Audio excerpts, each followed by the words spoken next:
Welcome to Right Brain Thinking in a Left Brain World with Monnica of Monnica.com, and that's with 2 N's. I'm Inessa, the co-host of the show. If you haven't visited Monica's website yet, you must look at it, whether you believe in multi-dimensions, intuitive ability, mediumship or not. There's something there for everyone, such as interactive processes to lower stress, videos that will assist you in your spiritual journey. The tools will help you to help yourself. Monica, could you expand a bit on the section called The Game of Life, as there's quite a lot of information to read. How would you describe it in short? Oh my gosh, that's one of the most beautiful pieces that I've ever read because it covers so much. It's a wonderful little article to read, and it has a lot to do with the fact that we all go through the same things at different times. And the article actually gives you the answers and solutions to how to get through anything. So I'm really glad you brought that up. The original, I bought a book back in, gosh, the 1960s called The Game of Life and How to Play It. It's by Florence Shin. But this article really gets right to the point. The book is really good, but the article has nothing to do with the book, even though the titles are similar. So I invite people, and if you're going through anything, I don't care if it's financial, relationships, health, read that article because it's really worth it. And you can find that, I think it's on my links section. Actually, I have read the book by Florence Shin and I found it absolutely amazing. It was like 4 books in one. I really loved it. Well, the original ones were, they were single, and I bought mine back in the 60s, and she actually wrote them in the 1920s, and then she wrote the last one in 1945, right before she passed away. Yeah. Well, I would also like to remind everyone 2 things. Firstly, that we've changed the format of the show. We know that you'll agree that you will find more value in it. And secondly, that today's show is lesson 4, which we will talk about in a little while. But before we begin, I'd like to explain the format change. So the first 90 minutes will consist of a lecture and lessons, interactive exercises, and in the last part or last 30 minutes, Monica will do readings. Monica will speak to only 3 or 4 of you because she now spends more time with each caller. As a reminder, all questions can be about the lessons or about your life. If your question is about you, we will need your first name and birthday. Have one specific question for Monica after the show. Please remember that you can email Monica and ask her to send you any of the materials we'll be using in today's lesson. However, she does not accept email requesting free readings via email. So go to her website and email her from there. We're only repeating the format and guidelines to you again today because many of you may have missed the first 3 lessons. However, you can now find the videos on YouTube. Just go to youtube.com, type in The People's Voice, Right Brain Thinking in a Left Brain World. So Monica, this is our 4th lesson. What are we going to learn today? A lot. But before I get started, I have to address the fact that you sent me a really wonderful email about an archangel that you had an experience with. And I wanted you to take time, a few minutes to explain to everyone what happened. I think it was with Zykiel. Yes. So what happened? I think we have a picture of Zykiel too, don't we? Martina has a picture of Zykiel. Okay. So that people can see what he looks like. So the experience. Last week Sunday, I couldn't sleep, so I thought I will go to my lab. I think we discussed it in the lesson too that we had with Monica. So I go down the escalator, down the lift, down the escalator to my special room, to my lab. I go through the door. I set up the room the way I like, with a nice view over the window. And I go to my desk, and there's a computer, and Skype is open. So I type a message saying, "Is anyone here?" And then I get a reply, "Yes." And then I said, "Who are you?" Then I get a message back, "Your spirit guide." And then I say, "Okay, would you like to come through the door and talk to me?" So then I place myself in a bubble of love, for the protection and go to the meeting room with a round table and chairs around it. Also, I look at the door, I say only love, and that what is from love can enter through the door. I thought it felt better for me affirming that before I let anyone in through the door. So Go ahead, I'm sorry. I try to, I completely try to stop the flow of thoughts and just be open to what I'm going to see. So I didn't have no expectations no expectations. So as the door opens, I see this tall figure that looks like a man of some sort with huge wings, blue eyes, blonde hair, and I think to myself, well, that's rather cliche, you know, because, you know, I don't really like cliches and things you would normally expect, so to speak. So therefore, I just removed his wings. Oh my gosh! Just because I thought maybe I just imagined too much, you know, the cliche thing. Oh, so that's your left brain getting. That's in the way, my left brain in a way. But anyway, so we sit down around the round table, and in my head, telepathically, before I even ask him a question, "What is your name?" I straight away know the answer, and I hear or see Zadakiel. I'm like, I never heard of that name before. People who are familiar with angels and things like that, they would probably know the name, but I have never heard that name in my life before. So it was there, and I thought to myself, well, I have to write it down so I can look it up in the morning, what it is. So later on, I took the notepad and wrote down the name in the dark. Didn't see what it looks like anyway. So then we start talking. He feels really good and warm. He feels very positive, because I was very cautious of what entity am I gonna let in, because I've read things that many times other entities that not coming from the place of love, they pretend to be your guides just to mislead you, sort of thing. So can I stop you there, because I need Yes. to add something about this. Yes, please. You don't ever have to have any kind of fear that anything negative will come into your center, your space, your home, as long as you're always protecting yourself with this white light of protection and a pink light of love. They're not allowed, and they can't withstand that frequency anyway. So when you say that, they can't come through.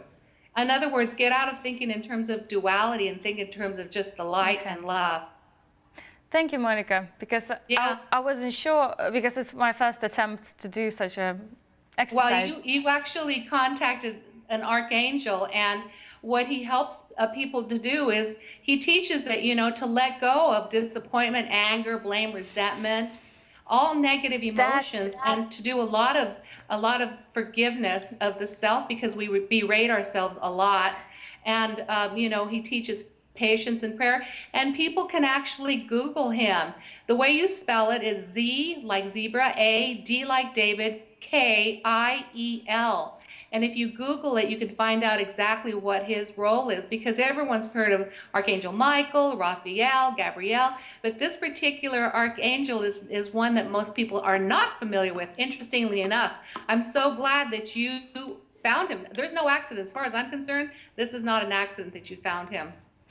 Thank you, Monica. I just want to add that further to the experience I had with him, the things you just mentioned about him, funny enough, well, not funny really, but is exactly the things he was teaching me. And I had no previous knowledge of him at all. Yes. And what he's supposed to be teaching people. So now what did you learn? You learned that you can trust yourself, right? So I'll tell you my experience. So I asked him, do you have any specific message for him? And he then asked me, or told me something like, go ahead and ask me what you want me to, and I'll give you answers, or something like that. I might not remember everything clearly, but I know bullet points what actually happened. So I asked him about previous experience that I had, which was a very painful relationship in the past, and I just asked him, what was that about? Like, what was the point of it? Yeah. I know many times people can, sorry, ask the same question. And he just showed me this vision, like, you imagined it. It's just holographic illusion, what you yourself imagined. So it's so, in that way, he showed me how to let go of it and how to forgive that past, how to let go of it, how to move on, just simply by seeing it for what it is. And he showed me what it is. He just showed me it's just simply a holographic projection of my own imagination in a bigger sense. And it just helped to put things in a perspective like, well, yeah, it's my own imagination, so why should I be hurting over it? It don't make sense. You know, the thing is that the third dimension does reflect back to us whatever we are thinking in the fourth dimension, feeling and believing. So if you didn't have a good sense of self, you would have to bring in a man into your life who's going to project that kind of, you know, not being there for you, abandoning or betraying or anything like that, will just let us know that we need to make some changes on the inside. So yes, it is an illusion, but the illusion is to teach us lessons, because that's what the third dimension is for. Yeah, and then further, he was showing me how to manifest things. He took me to my vision board. Well, he said, okay, let's go to your vision board and put everything that you want to create in your life. So together we visualize things. Oh, sorry, but before that, he showed me how to connect to the source. And it's kind of in the same way that you were showing, go through to the window and extend your energy to that ocean of infinite consciousness, let's say.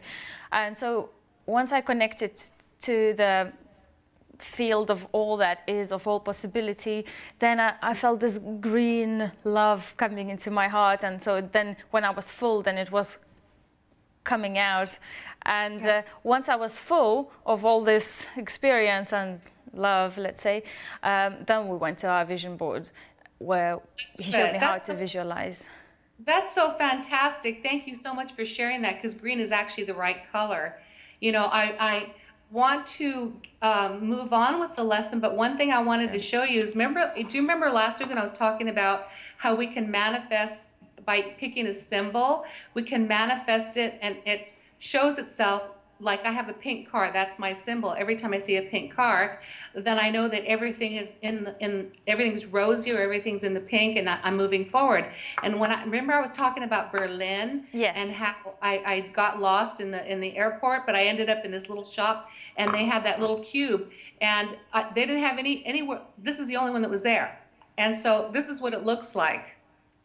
Wow. Okay, and so I wanted to go to the Brandenburg Gate. There's the wall of Berlin that was, you know, broken down, and this little pink car, there it is. It's on top of it.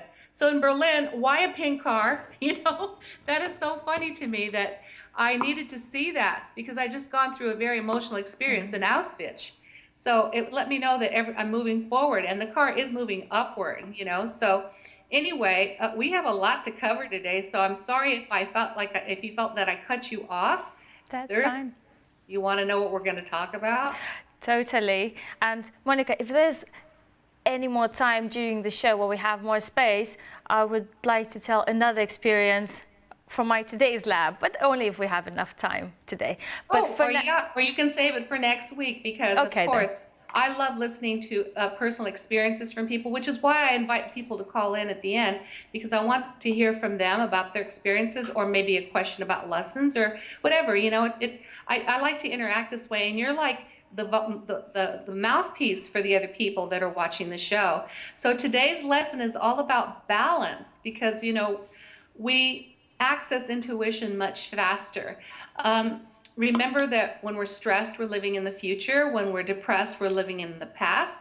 And when we're at a peaceful state, we're in the moment. You know, that's what we want to strive for. And I have a lot of tools that I teach every week, which is why I break them down into chunks. Because if I taught you everything I knew, we'd be here for 3 days, you know, a break to go potty and eat, and that's about it. But anyway, so, you know, I taught you last week about anchoring, and actually that was a week before. Episode 6 is not on YouTube, but I taught you about anchoring, which means putting these 3 fingers together every time you're in a really good space. When you have a sense of peace, when you have a sense of enthusiasm, when you're happy, and just put these 3 fingers together, and neurologically it anchors that particular state of mind right to the brain. And what it does is it creates happiness and joy and peace. And don't ever do this when you're in a bad mood, though, because you're going to water down the anchor. So for everyone that didn't get to see that episode 6, when I talked about anchoring states of mind, every time you feel peaceful, even if you do some deep breathing or just send some positive words or connect your heart to the source and you feel peaceful or happy or joyful or enthusiastic, just put these 3 fingers together and that anchors it. It's just one of those little things that I like to pass along. And I know that some people miss some of these episodes. So one of the things that we're going to do is we're going to talk about the connection between healing, sound, and color therapy.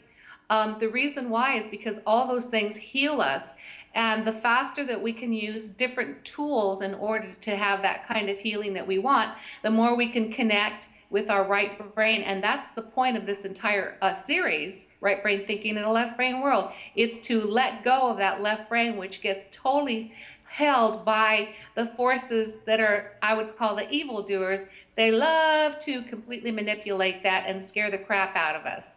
So for me, when you let that go and you're in a peaceful place, you're in the now, and there's a lot of tools to help us get there. Of course, in other episodes we're going to do in the future, I will show you some other tools, but today we're going to stick with sound and color therapy. One of the books that I really like is called Heal Your Body.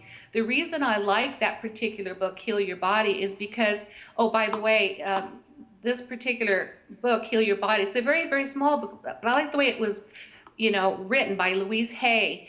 And it's written in alphabetical order based on the kinds of symptoms that you have. So for instance, if a person has asthma, you can look up asthma. It tells you what created it and how to heal it. So it's a reference book. If you have problems with your lower back, then what happens is it tells you the lower back started with the fear of not having enough money. And so therefore it anchors itself in the lower back.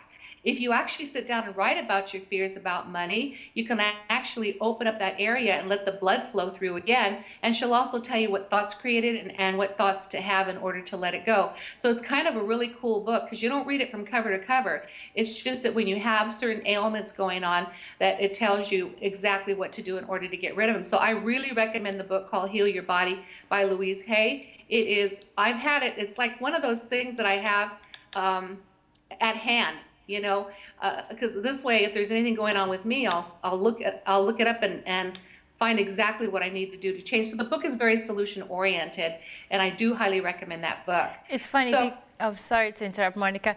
I have myself also read that book, and I also read the You Can Heal Your Life by Louise Hay, which actually at the end of that book she adds the whole book of the You Can Heal Your Body. So yes. That is really something I have at hand as well. Yeah. Oh, fantastic. That's why we're working together, Inessa, because we're on the same page. I always believe that you find the right person to work with, and this is why you and I are together, because we, you can comment on things that I'm talking about, which is really cool. I've got to tell you, one thing that happened, for me is that I had a lot of experiences all my life since I was probably 4 with extraterrestrials. Oh. And one of the things that taught me was you can actually say, reset my body to the default settings. And what that does is it starts to get your body to go back to its original form of wholeness. And most people think of illness. And when we think of illness, whatever we put after the words I am is how we define ourselves. So when a person says, I have, let's say, high blood pressure, then they're going to continue to have high blood pressure until they choose to let go of that thought and belief system. So when you reset to the default settings, these extraterrestrials told me, and through my experiences with them, which was a trip, they took me up on a spacecraft, and oh my gosh, I can't even begin to tell you, there are no words to tell you how advanced they are and how they were able to actually heal me when I was having severe pain in my back. It was upper back, and that has to do with, of course, taking on too much responsibilities and not putting myself first, but putting others before me. So they sent me some healing, and they did use sound and color, which is why I created that part of my website, which is called Checkup from the Neck Up, where I use pictures, color, and sound in order to help people de-stress. So they said to me, just say to yourself in the morning, reset to the default settings and not speak about the things that are really hurting you, but just to let those go. And it makes a really, really big difference. So I thought it was really cool. But there's other ways of healing our body. I'll talk about extraterrestrials in another a show that we do, because I have a lot of extensive information about them since I've been in touch with them, a lot of experiences, and I'll cover those later, but I wanted just to keep it toward the part about healing. One of the things that I can tell you is that back in the day, in the 70s, when I was studying in the early 70s, we learned how to heal each other and ourselves through hands-on healing, which means you just put you have a person sit in front of you on a chair, and you put your hands cupping their head, and then I asked my angelic healing forces actually to work through me, and then I could feel my fingers vibrate. And one of the small exercises that you can do so that you can start feeling a person's aura, and we'll talk about auras in another episode, is you can actually see when you can start feeling the change. Start out here, and as you're moving your fingers toward each other, all of a sudden you're going to feel your own aura. You'll feel kind of like a force field. And then when you ask for energy or healing to come from it, you're going to actually feel your fingers start to vibrate.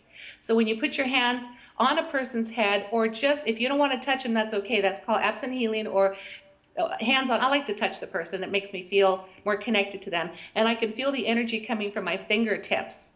And you know what? This is really, really cool. But if you take, at nighttime, put on a light that's got either a blue light bulb or a red light bulb, and you put your fingers together like this, you can actually see electricity running from fingers to fingers. And this really shows you that, in fact, yeah, there's energy that's being exchanged. So when you give that other person that kind of healing, you start with the head and you work around the neck, and then through the shoulders, and then down the body, the arms, the heart, the back. You just go through the entire body and all through the legs. When you're done with that kind of healing, you immediately let it go by going like this. And then you shake your hands like that and release it and release. And then you can just wash your hands if you want to. Absent healing is another one that's good because it does work. What you do is imagine someone in your mind who's really not having a good, time because maybe they have the flu, something as simple as the flu or a cold. So what you do is immediately start sending energy by putting your hands up, visualize their face, and see that energy leaving your fingertips and actually reaching them. I do that a lot with my clients. If I find that they've got a tummy ache or something, I'll immediately start sending energy to them. And then what the recipient won't even know that you're doing it. So of course they're going to be open to receiving it, because they don't know you're doing it. Now, what's the best time to do this kind of work? Actually, it's later in the day. The later at night, better, because that's when people are finished with their working. There's too many vibrations and thoughts that are happening during the day. So that kind of like interferes. So if you do it later at night, it's actually more effective.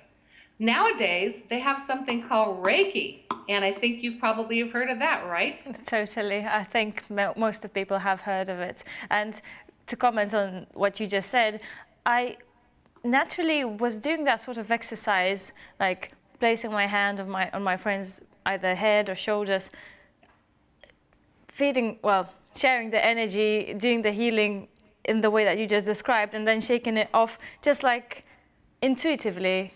I haven't really read up about these things. I mean, I kind of knew them more intuitively, I would say. Well, that's called remembering. Okay. It's just that you learned it in a previous incarnation and you're just remembering. So when you connect with intuition, you will be told exactly what to do, because intuition doesn't lie. Well, Reiki came along, we were just calling it hands-on healing and absent healing, but then there was a Japanese gentleman who actually, started the Reiki movement. And as I was watching people perform Reiki, I thought, well, we do the same thing, It's just called hands-on healing. But, the first part of the word Rei, it means God's wisdom or the higher power. And I noticed that as I'm watching people do this, they take a lot of classes to learn how to do this. I mean, a lot of classes. But it's so simple, you can learn it. I just taught you how to do it in 5 minutes? And you can actually hear yourself. Remember that the right hand is the one that sends energy and this one receives it. So you can take out negative energy with the left and then put in the positive with the right. So sometimes if I have a headache or something, I want to take out that headache. So I put this left hand over it and put the right. Oh my God, I can feel my head. It feels like it's, woo, it feels really high right now. Whoa. Okay. As soon as I did this, I immediately am touching my own aura, and so I got to stop because it's actually it's making me kind of wobbly. So I'm already wobbly, right? So anyway, so with Reiki, you can read about it if you want to, but there's nothing better than actually going through and actually doing it and performing it on someone as well as yourself. So you can actually, uh, Google the word Reiki. It's Reiki, and read the overview of it, and you can learn lessons, and that'll teach you. But again, there's nothing better than learning how to do it yourself, right? Always hands-on learning. Oh yeah, hands-on learn. For me, I'm kinesthetic, so I have to see someone do it, and then I have to do it myself, which means my learning strategy is visual kinesthetic. If someone's lecturing me and just talking about certain things, I kind of tune out after a while because actually our attention span is about 6 minutes. So you always have to do something in order to break through. In the middle of a lecture, you have to show pictures, you have to have movements, you have to show demonstrations in order to hold someone's attention, which is interesting. I used to daydream at my, when I went to school because they were just lecturing. I was like, yawn, and I was like, I don't care. I want to daydream. I want to go someplace else. But as soon as they had illustrations and as soon as they had me doing things, I learned it really quickly. And I'm not really good at reading instructions. I figured out myself by troubleshooting. I'm one of those, So anyway, Reiki is something that you can, remember we created the mental lab in episode 6? Yes. Yeah, I hope that one goes up on YouTube because that's the most important lesson. So anyway, when you go there, you can have your healing as well, while you're in your healing room. And that one feels good because that one they use light. And sometimes, sound comes up. So the other thing I'll cover, I don't know if we have to go to break yet or not. I think we're kind of close. But it's real interesting how we can, I choose, colors are so important. We're going to go through each color and talk about how it affects each and every one of us when we come back. But I choose my wardrobe based on the color that I'm attracted to that day because that tells me what color I need to give me certain, to balance my chakras or to give me more energy. Obviously, Valentine's Day was yesterday, so I'm wearing the heart. And the theme is red. Of course, I wore red, which is the color of energy. So, when we come back from commercial, I want to go through all the colors and as well as the sounds that we have because they all correspond to different keys. Each color. So basically, if you think about it, you can hear color and see sound. Isn't that interesting? Oh, yes. And, I know. Sorry, Monica. I have myself also chosen a color today that I was very drawn to, which is pink today, which I very rarely wear, but today I just was really drawn to it. I almost wore pink today as well too, but I thought Valentine's Day was yesterday. I'm going to stick with that. So I almost wore pink too. So pink is of course it's a universal color of love. Yes. So it's a higher frequency. Red is more passion, but I'm a Latina. What can I say? Ay, ay, ay. Ay, ay, ay, mamacita. Me? Okay, Monica. I think we will have to go for a break now. Okay. So don't forget we will be taking live calls for the last 30 minutes of the show. You can call us on 020-3714-2700, and if you are calling from outside of the UK, it's +44 20-3714-2700, and see you soon. Monica, welcome back. I've got a lot to talk about, so I wanted to get started immediately with color interpretation and sound and how they're connected. So I wanted to start off with the color red, and of course remember that the materials that I use, you're welcome to email me. Go to my website monnica.com and email me and ask for the materials, and I will be happy to send them to you. So we look at red as the first color, first chakra color. It represents the life force, passion, energy, a feeling of being healthy and alive, optimistic, free, steady, full of vitality, the foundation of the physical body. It stimulates vital forces throughout our body and assists us in keeping us grounded to the earth. And its influences our immune system as well, our energy, basic impulses, instincts, endurance, and fight reactions. Of course, there's always a positive and a negative to each particular color. So the positive red, when I teach about reading auras, you'll see the difference it's going to make when you see the colors, whether they're vibrant or whether they're kind of muddied. But the negative red would have to do with uncontrolled emotions. You know, we've always heard the expression, I was so angry I saw red, right? We've heard that before. And so that's when you can tell you need some balance in that. It vibrates to the key of C, and the key of C sounds like this.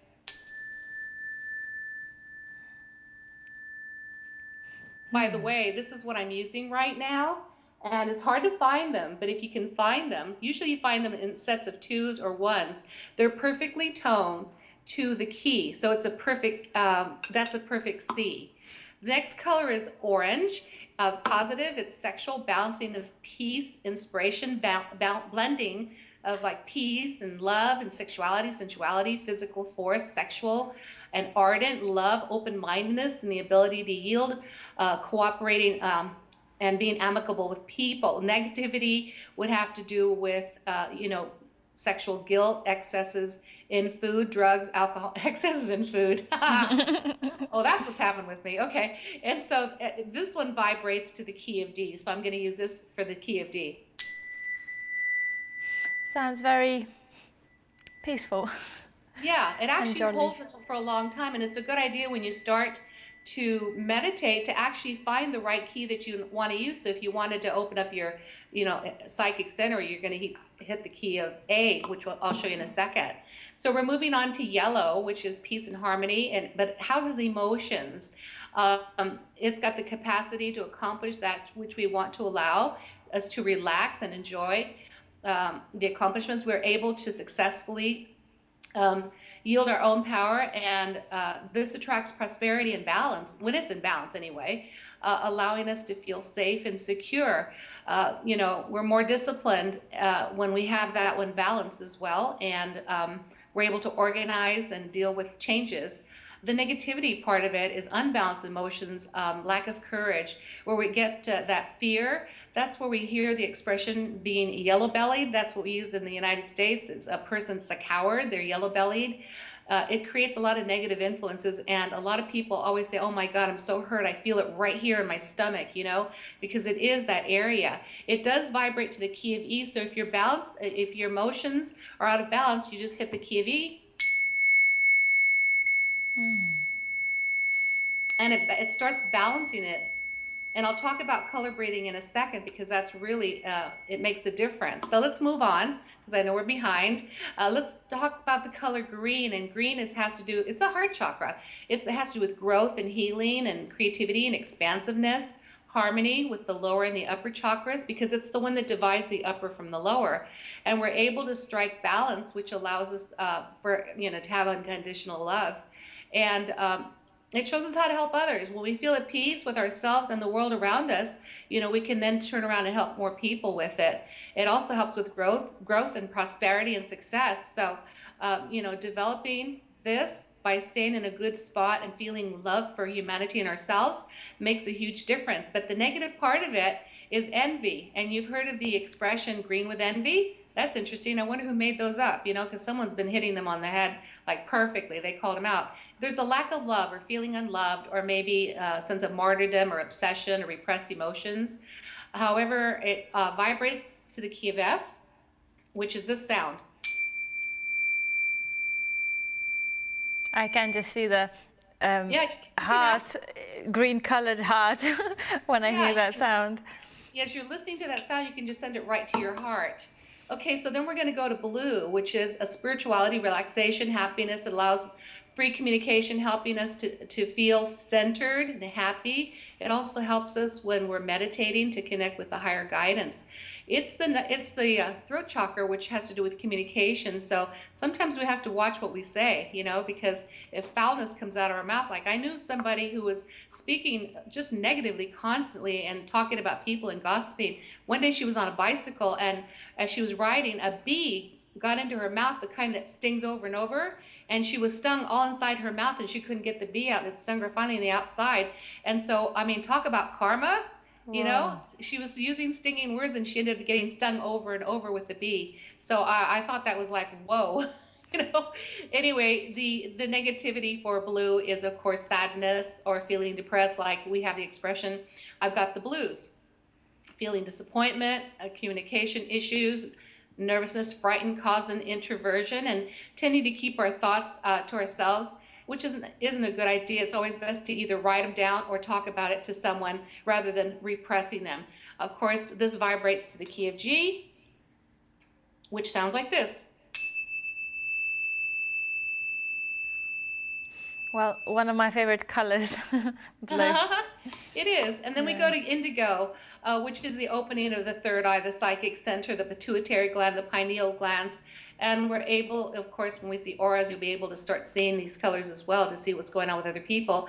It's really good for the imagination. It's good for intuition, visualization. It helps you concentrate and receive insight. Of course, we're striving, all of us, to move to the right brain, which is where this is stored. All that information cannot lie to you. It always tells you the truth.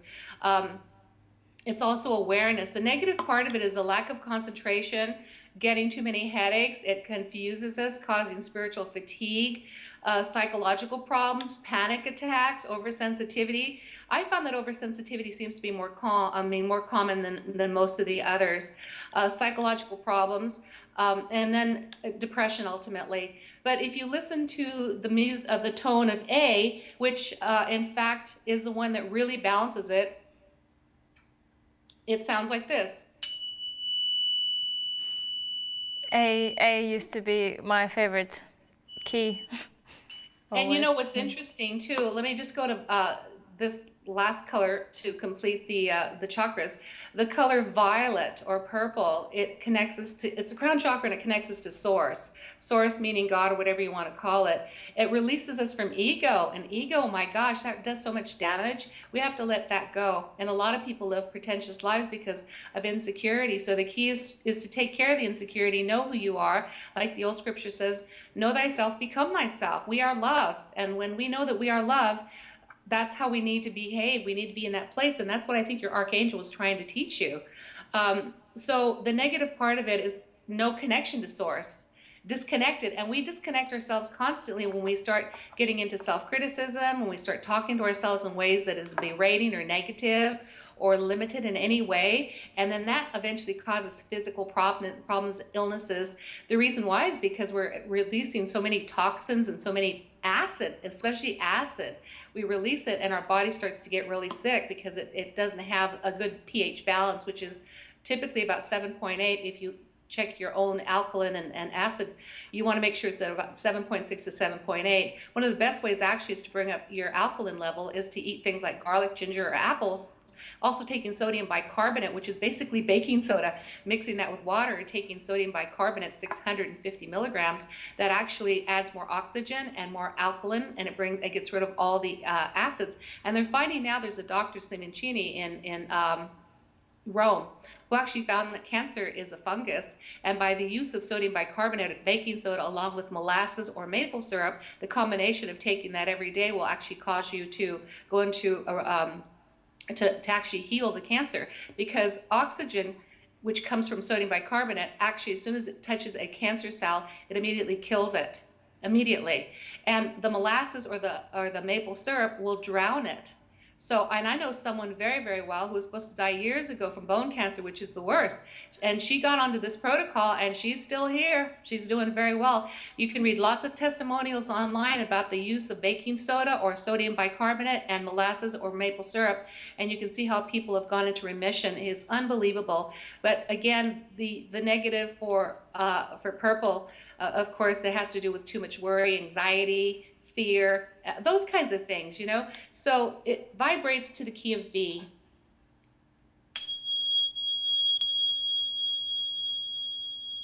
Okay. Mm-hmm. So if you can't get a hold of one of these things, I don't even know what to call it. All I can tell you is that I went into, I'd been looking for one, and my intuition said, go into this store, and I was in a city called Scatus, and I found it there. I think it might be called something like metallophone.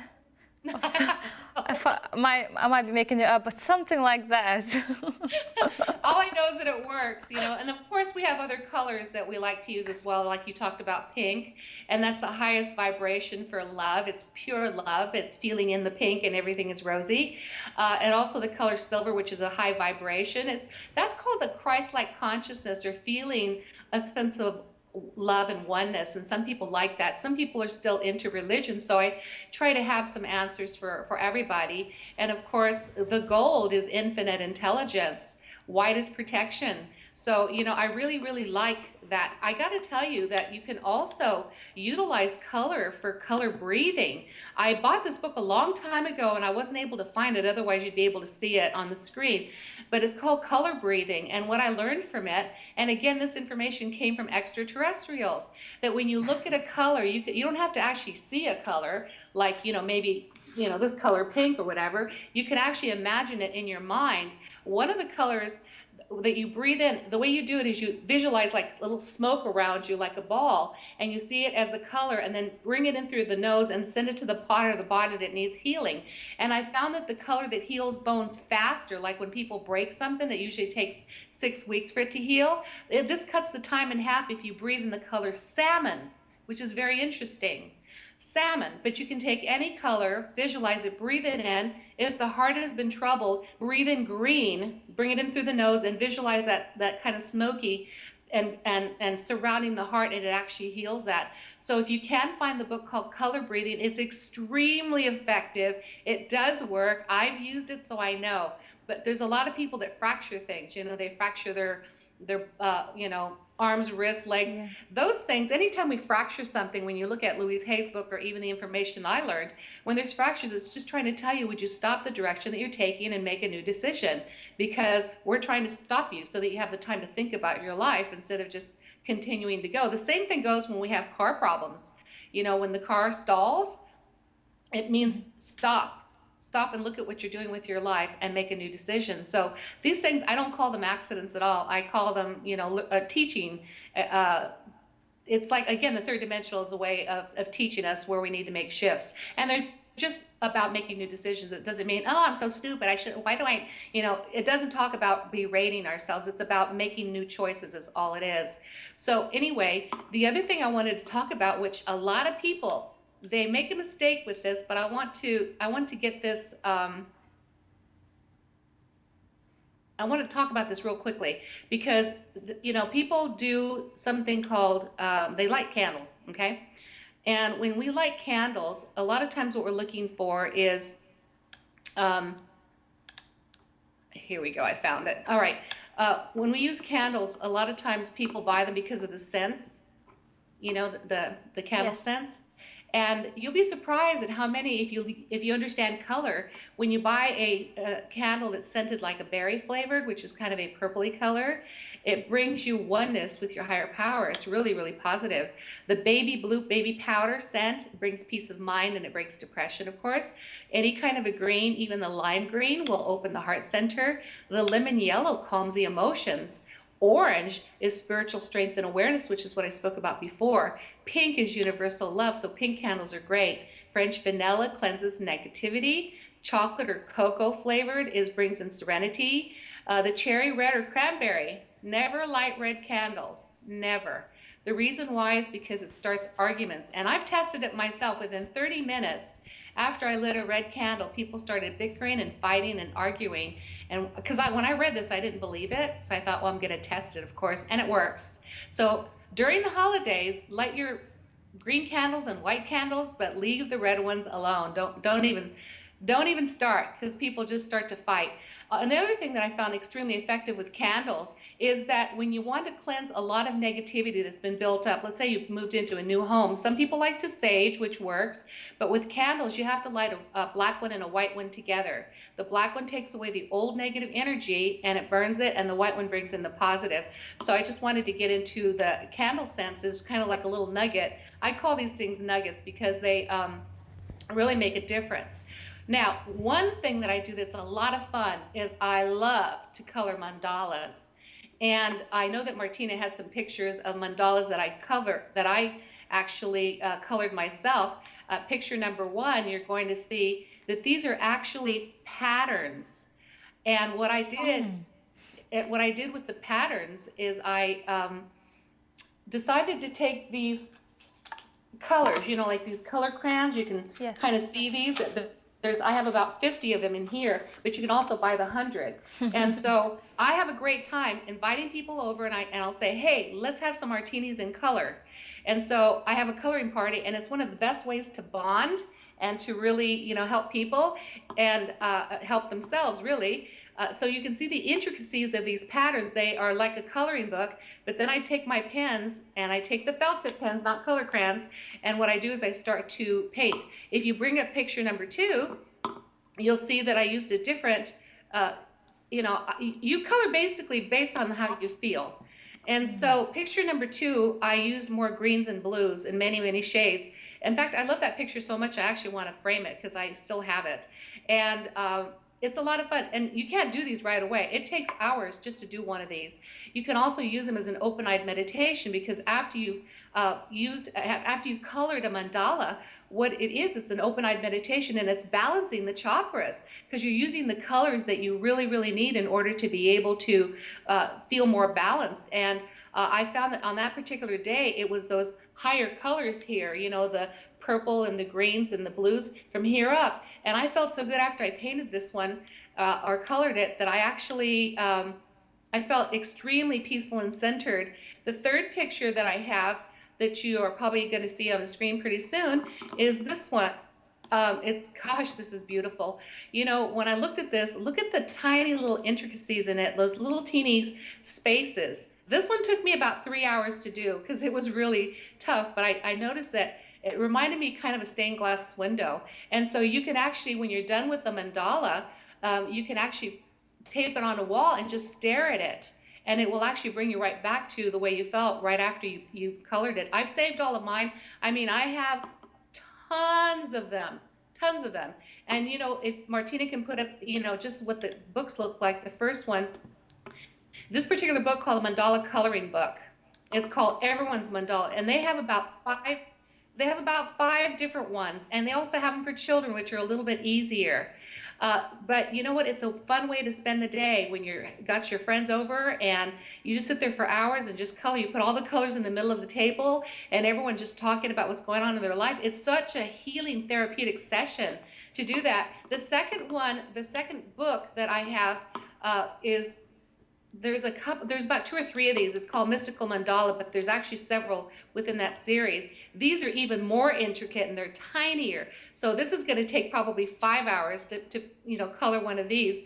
But again, when you have people over and you're having your wine or martini, who cares? You know, it's just a really, really good time. So I really enjoy that. I have, if you can take the pictures down and come back to me, I have a couple of others I just wanted to show you very quickly. And okay. Anyway, like this one here is another one that I did. I tend to go for like the rainbows, you know, and here's another one that I really liked. But remember, I have hundreds of these, but you can see that they're so much fun, and you can just let your imagination. There's no way of messing one of these up, you know. And here's another one that I mean, look at that. See the bottom greens and how I actually changed the colors from darker to light. Very pretty. But yeah, they're just really, really pretty, and they're a lot of fun. And there's different shapes, of course. You know, you can get the square ones, or you can get the ones that are shaped into circles like that. But these are a blast, and I really feel like when we do things like that, you can actually participate with your children because they also enjoy coloring as well. I call this adult coloring. I don't use crayons because they don't look very, you know, they don't look as nice. But then you can frame these if you want to, and oh my gosh, it is a blast. I've had so much fun with those. It's unbelievable to me how everyone felt fantastic and happy. Yeah, we had our drinks, but you know, and they felt good. But everyone took their own picture home with them. And to this day, people that have joined my coloring parties always say, God, you know, when are you gonna have another one? Because, you know, it sounds like a childish thing to do. I guess I'm a child at heart anyway. I'm in my early 60s. But, you know, I really find that, you know, by buying a mandala coloring book and then going online and buying the colors, you spend a lot less money, because if you try to buy them at an art store, you can spend $100 just buying the 50 colors, where online you can get them for, like, well, of course, American currency, $12.95. What a difference. So that's what I do, is I buy them online, and I actually have a box of 100 as well. But I encourage people to go and play a little bit and utilize this particular tool of coloring as one of the things that you want to do. You can even do it with your spouse or your boyfriend, girlfriend, it doesn't matter. My ex-boyfriend, actually he passed away. We used to get together and color, and we had the best time. And he goes, God, this is so much fun, Monica. He says, why don't we invite some of my friends over? And then he got on the bandwagon as well. So coloring with mandalas is easy. All you do is go online and type in MANDALA coloring books, and you can order them there. But it's a blast, Anessa. I don't know if you've ever done anything like this before. Well, actually, my sister was very good at it, so I used to always see her doing it. And it's very interesting that you're talking about coloring and drawing, because today I spent quite a few hours drawing with my best friend's daughter and her cousin. So they are 11 and 7 years old. So I spend my day just drawing, and I found it really therapeutic as well. Yeah, isn't that great? You have that story to share on a day when we're talking about color therapy. Yeah. Yeah, again, we're doing these, and they seem simple and fun, but you know what? The key is it gets us out of that left brain, because it's creative. And creativity, people don't have to be artists in order to color or paint. They can just do, I like this better than paint by number, because they tell you which color to use. I think we need to express ourselves and use the color. I got to tell you that one time it was back in the mid 80s or early 80s, I was really, really depressed. And I thought, I need to get this out of me. So I got my mandala coloring book out, and I was using brown and blacks and grays and awful colors. And I had been depressed for about 2 days, and I'm never depressed more than just a couple of hours. I let it go, pretty quickly. But I let myself feel feelings, because you have to. You can't repress those. But when I was finished with it, I looked and I went, yuck, this thing is ugly. I said, that's what was inside of me. And you know what happened is I actually ripped it up, threw it away, and within 10 minutes, I broke right through that depression. It was unbelievable how quickly it was.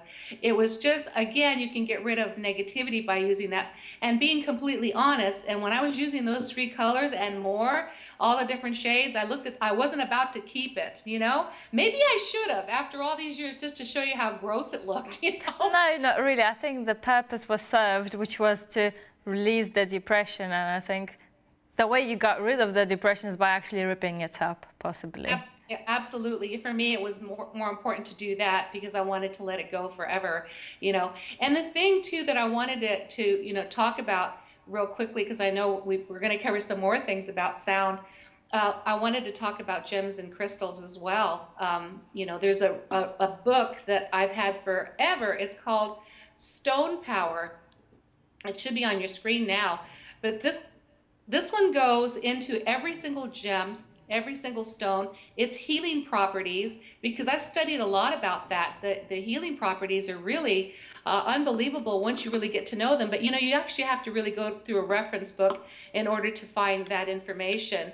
One of the things I've learned about gems is that everyone has always heard that you have your own gemstone for your own astrological sign, and that's the sun sign. And so when you look at it, Aries, I always say it's diamond.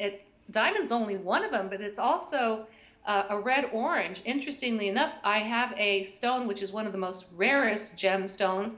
When I bought it back in the 70s, it was very inexpensive. I paid $400 for it at a very exclusive shop. But now Paparaja, which is from Sri Lanka, that particular stone per carat sells for about $12,000, and I have a 12-carat Paparaja.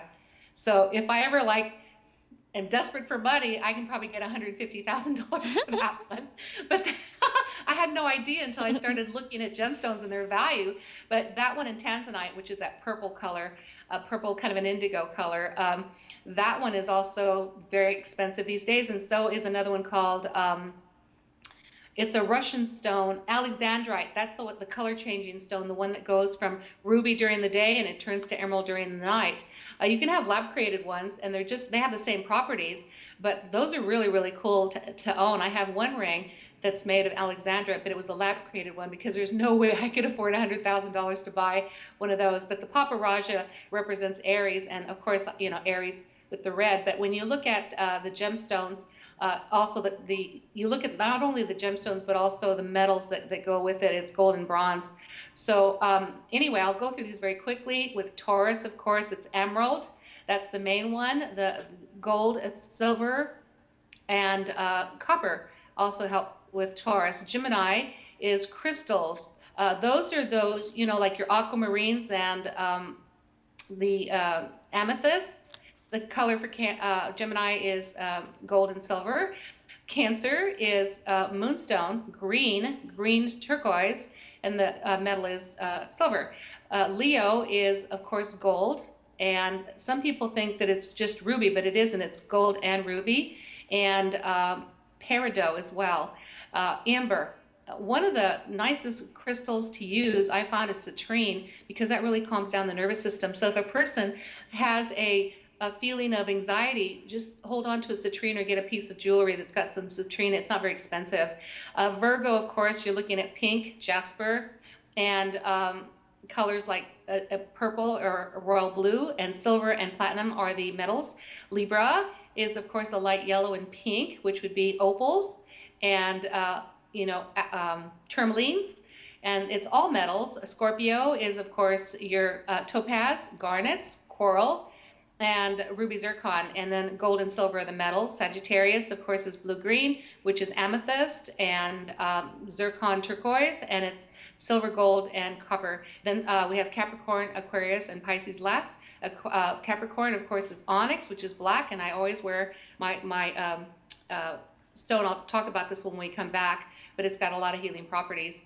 Garnet and colors are gold, metals are gold and silver. And Aquarius, of course, it's the electric blue sapphire, lapis, which I also love to wear as lapis, aquamarine, and amethyst, all metals. And finally Pisces, which is diamond turquoise, jade, tourmaline, and bloodstone. And the metal for that one is silver. I think we have to go on a break, right? Am I going over? That's right, Monica. Just to remind quickly to the viewers, we are live right now with Monnica Sepulveda, a brilliant intuitive therapist, medium, and numerologist. So don't forget, you can call us at the end of the show on 0203 714 2700, and see you after the break. Welcome back, Monica of Monnica.com. You are watching the new format for right brain thinking in a left brain world. Monica, I wanted back. to comment a couple of things that I forgot to mention in the last segment. Remember, I was talking about how we choose I choose my color based on how I feel, and you chose pink as well. Yes. Do you know, this is really interesting. So this is something that women can relate to. A lot of times you'll put on an outfit and you look stunning and everyone's complimenting you, but that's the color you needed that day in order to balance you. And people will notice you. And then all of a sudden, maybe 3 weeks later, you put on the same outfit that you look hot in, and nobody says anything. And that's because on that particular day, you should have worn a different color. And so therefore, it's almost like you disappear and are like, wait a minute, what happened? Did I gain weight or something? How come nobody's saying anything? And it's because it's not the color that you needed for the day. So it's always best, instead of picking the outfit, look for the color that you're resonating with at that time. So I wanted to add that because I thought it was really important that some people go, well, what's wrong with me? Did I gain some weight or something? I don't understand. I find it very interesting because every morning I wake up, I'm thinking, what color do I want to wear? Do I feel like wearing? I don't think, what outfit shall I wear? I actually think, what does it feel like? What I want to, yes. What does the color? Yes, it is. That's exactly right. That's how you pick what you wear. I always start with accessories. What color of accessories do I want to wear? Because I love jewelry and I get it wholesale. So never pay retail. That's what my uncle taught me. He says, earn a lot of money, but then buy wholesale. And so I always remember that. He's a very smart man. He's passed on now, but that's story is amazing because, we've talked a lot about, David teaches a lot about Freemasonry and about, different groups that are out there that really, well, he was a part of all of that, and he was murdered. So, but he taught me a lot when he was alive, and part of that was because he came from nothing. I remember when he had an outhouse. That's when you have your toilet outside the house, and all of a sudden for him to become a multi-millionaire. Interesting. So the other thing I want to say about sounds, because I forgot to talk about this part, a lot of people love to buy chimes. You hang them outside your house, and when the wind blows, you hear a beautiful sound. Please buy quality chimes. Make sure that they have a tag that tells you what key it's in. I buy mine in the key of A and A minor because that goes right to the pituitary and the intuition center. So I always buy A. However, it can get really annoying when you have a windstorm because it'll give you a headache because it's overpowering. So you want to look at it. If you buy these little copper ones or the inexpensive ones that are, just a few pounds or dollars, you're going to end up getting copper, and they're so dissonant, they're out of tune, and they actually can completely upset your nervous system. So if you're going to buy chimes, buy quality ones, spend a lot of money, and get the good ones because they make all the difference in the world, and they really help you align. I've got some gorgeous ones that are, like I said, in the key of A and A minor, and when they're expensive, they'll tell you what key they're in, and they're perfectly tuned. So I wanted to add that as well before we continue, because I know I left it out. I tend to do that with Moon and Gemini. I'll talk about different things, and I'll go off here or there or whatever. But I wanted to get back to sound therapy and why it's important. I wanted to talk about chanting. Chanting is really something that I learned a long time ago. Oh no, wait a minute, I forgot. Before I even get into that, I just completely missed something, because I know that a lot of people, we're talking about gemstones, right? And crystals. Yes. Yeah, okay. I wear a lot of rings. I always wear at least 5. And I thought, I wonder why I do this. And I started looking up that when you wear rings on the left hand and different fingers, they have different interpretations. And I thought, wow, no wonder I do this. So when you have the rings on your left hand, the index finger is the receiver of direction, because remember that the left side of the body is where you receive. The right hand is how you give and what you're putting out to the world. So on the left hand, on the index finger, I don't wear a ring there, but that's a receiver of direction and purpose. Maybe I should start wearing a ring there. I don't want to look so ostentatious, however, and look like, but have you seen the people that wear a lot of rings? Okay, now you're going to understand why. Okay, so the middle finger, this one. Don't be afraid, just show the middle finger, Monica, just on its own. Yes, go on. It's the receiver of intuition and creative inspiration, so why not? And on mine, I have metals. I have gold and silver on that one. That makes sense to me. The third finger, the ring finger, is the receiver of creative impulse. And the little finger, the baby finger, is a receiver of change. And I wear the black spinel. Black spinel goes into 24 levels, and it heals our body at 24 levels. So it really goes in. It's from Australia, the black spinel. Some people like black diamonds. I can't afford that, so I bought the black spinel. It's from Australia, and it really has, the healing properties are amazing with it. The right hand, of course, I don't wear a ring on the index finger, but that one has to do with influences or action. The middle finger has to do with influences, creativity, and intuition. The third finger has to do with influences, creative manifestation. So, and then the little finger is influences, change, and fortune as well. So this is where I wear my diamonds, So, I did it intuitively and didn't even know that I was doing that. So, okay, I'm sorry that I took things out of order, but it's very easy. I guess this show is live, isn't it? That's fine, Monica. So if you're feeling creative and want to share some of the creativity with others, do you just show them the middle finger? Yeah, you just do this. And say, see, there you go. It's got lots of meanings, doesn't it? So next time you flip someone off in the car and they want to get out and fight, no, I'm just sending you good things. Exactly. Right, whatever, Okay, so I wanted to talk about chanting, because chanting I learned about 40 years ago. And chanting is really extremely powerful. I noticed it when I first learned it. It was probably back in probably in the 70s. And there was 3 of them that really, really, really caught my attention. The first one I'm going to teach you, what it does is it brings you back. If you want to put up the 3 chants, Martina, that's in the color, okay, the green and the red and the blue. We're going to look at the first one in green, and it's pronounced Nom Yoho Rengekyo. And I remember watching a movie with Tina Turner. It was called What's Love Got to Do with It? And she was being beaten by her husband, Ike Turner, and she got into Buddhism and started chanting this particular chant, No Myoho Renge Kyo. And she was able to become so strong that she faced him and said, I don't want anything of yours. I just want my name. You can have everything else. This woman, because she does this every single day, what it does is it really helps with your career. It helps you grow a pair of cojones, as we say here, you know, Balls. Yeah. Yeah, and it does connect you with your higher power, but it really empowers. And what I noticed that when I was using it, I just felt, you know, very courageous more than anything else. And so I started saying that chant, and I wanted to show you the way it's spelled. And now I'm going to show you how to say the very first chant, which is No Myoho Renge Kyo. So what I do is I actually will start my chanting by taking the device that I used last time. And of course, I like to use the key of A. So I'll hit this one, because even Buddhists use those tones. They use different tones, and you can use whatever you want. And so, and also connecting to my higher power, I'll use that one. And then immediately I just start saying my chants. And this one sounds like this. No, excuse me. No Myoho Renge Kyo, no Myoho Renge Kyo, no Myoho Renge Kyo, no Myoho Renge Kyo. And you do it in one breath, and then you start again. No Myoho Renge Kyo, no Myoho Renge Kyo, no Myoho Renge Kyo, no Myoho Renge Kyo.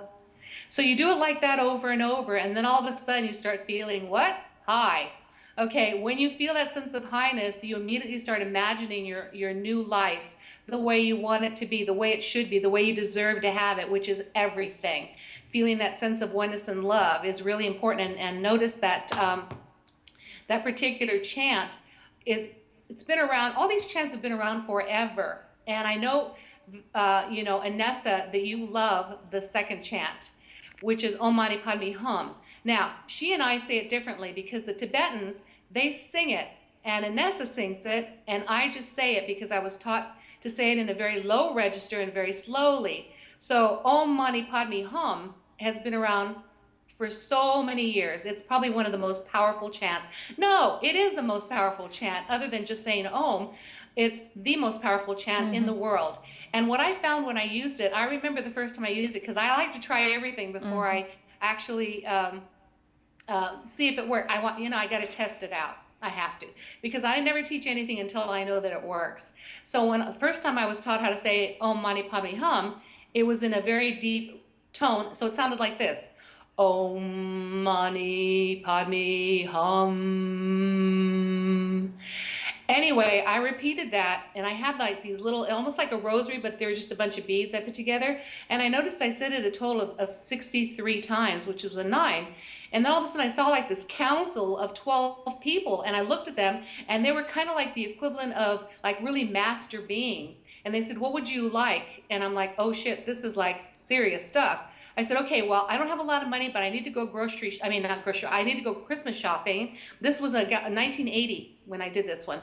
And I said, I only have $300 to buy Christmas gifts, and I'm going to this store, and this store has a Wheel of Fortune, and you spin the Wheel of Fortune, and it comes either 10%, 20, 30, 40, or 50% off of your purchase. You select your things, you go up to the counter, and then they spin the wheel. And wherever it lands, that's how much they give you. And they said, oh, that is easy. Then they showed me this big old Wheel of Fortune, and every number on there was 50. There was never 10, 20, 30, or 40. They were all 50s. And they said, there's only 50 in the Wheel of Fortune. There's only 50. Remember that. And you must spin with your left hand because you're receiving. So I went to the store, and I actually bought my first purchases in the first department. And I spun with my right hand, and I went, oh, shit. But I landed on 30%, and I thought, okay, the next one I'm going to, the next, you know, where the jewelry is, and I bought some things there. I spun it with the left hand, and I hit 50. Now, every time you hit 50 at the store, they would announce it. So-and-so just hit 50% off, and then everybody claps. I go to the third department where I bought some other things. I spun it with my left hand, and I hit 50.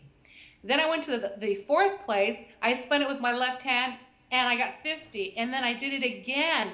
And they kept wondering, what's going on with this woman? They've been saying her name. This is the fourth time she's hit 50%. on the Wheel of Fortune. And that's because they told me that there's only 50, and I believed them. And I've only used that second chant like maybe 5 times in my life, and every time I've used it, everything I needed has come to pass. So it is very powerful. I really highly recommend that you can either go to YouTube and actually type in those words, and you can hear the Tibetan monks singing it. And what I do is when I read email, I'll put that in the background, which really helps. But when I do it by myself, that's when I'm on one-on-one, because every time I've done it, that council of 12 always appears, always appears. It's never failed for me. And every time they say, what is it that you need? It's kind of like, okay, I already know now before I do it what I need, but I'm still trying to figure out who they are because they've never told me. So, Om Mani Padme Hum, how do you sing it, Anessa? It's my all-time favorite mantra, and the way I sing it, I think, is the same way the monks, the Buddhist monks, sing it. So it goes like this. Om Mani Padme Hum, Om Mani Padme Hum, Om Mani Padme Hum, Om Mani Padme Hum, Om Mani Padme Hum, Om Mani Padme Hum, Om Mani Padme Hum, Om Mani Padme Hum. Isn't that great? And I just can't go forever. It's such a... every time I use it, it just gets me into the zone. And especially if I go through some tough times, it always gives me the soothing feeling, and things just change afterwards. Yes. So you can either sing it, go to the website, just go to YouTube and type in these words in red, and you'll be able to find that particular chant that she's talking about. And it's very, very calming. When I do it myself, I do it because I'm able to connect with that council of 12. And they're sitting at a table that's shaped kind of like a U form like this. And there's always this one in the middle who's really he's a spokesperson for all of them. And I've noticed that it's like the same people all the time. So now I need to find out who they are. I have a hint about them being masters of some kind, but I don't know if they come from a particular constellation or what. You know what? I've actually never asked because I've been so happy with everything that's happened that I've used that. But let's go to the third one. This is Yiddish, Aneyodevave, which in English it translates to I am that I am. And when you go to scripture, if you're still into religion, at the book of Genesis, God described itself as the I am. So I found out the power of the spoken word is so powerful that it manifests very quickly. So whatever words we use after the word I am is how we define ourselves. So if we say I'm sick, or I'm this, or I'm that, or I'm poor, then we keep ourselves in that place. So it's always good to say I am that I am. If you don't want to use the Yiddish, you can use I am that I am and say it over and over again, like I am that I am, I am that I am, I am that I am, I am that I am. And what that does is it connects you very quickly to the source, and you're defining yourself as complete perfection and love. If you want to say the Yiddish, I'm losing my voice here. If you want to use the Yiddish, this one goes fast. It's Aneyodevave, Aneyodevave, Aneyodevave, Aneyodevave, Aneyodevave, Aneyodevave, Aneyodevave. And what you do is you say it until you run out of breath, and then you take one deep breath again. Aneyodevave, Aneyodevave, Aneyodevave, Aneyodevave, Aneyodevave. And since I live near the ocean, I always go out to the sand, and I live in a very progressive area. People here are extremely spiritual, and they're very progressive in their thinking. You won't find conservatives here or any kind of, people from the South that are, really into religion and heaven and hell and stuff. They don't live here. That's why I moved here. So I go to the ocean, and when I'm doing this, people get it. They don't look at me as if I'm nuts. They're just like want to join in, So that particular chant is extremely powerful. And really, again, what it's doing is it's aligning us with our higher power. And excuse me, it's actually giving us that sense of oneness. All three of them. I really, really recommend that everybody uses chanting. There's something else too that I found online called the crystal bowls. And the crystal bowls are amazing. They are very expensive if you buy them, so you might as well just go on YouTube and listen to them. Each of them are in different frequencies, again, that align to C, D, E, F, G, A, B. So they're red, orange, yellow, green, indigo, and violet. And they resonate to all the different chakras. And what it is, it's a crystal bowl. They sell for about, in American dollars, about $1,000. And what they do is that they're a good size and they're very heavy.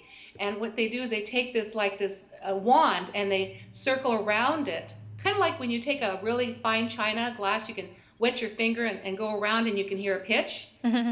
Okay, if it's real crystal, right? Okay, well, these crystal bowls, they resonate at a deeper, but again, they resonate at the different frequencies. And if you've ever had a healing session where someone has you on a massage table and they're playing these crystal bowls, my God, you can end up like, you know, on a different planet.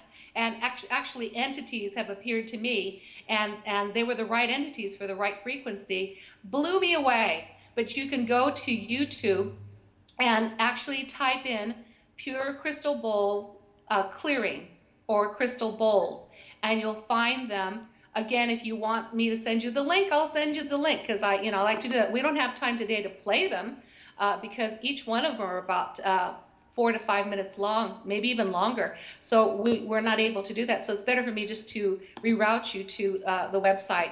But I'll tell you something else. It's really a trip. And if you have them in person, it's even more powerful. But there's something I want to share with you which is very special. It's called the transformational frequency. It vibrates at 528 hertz.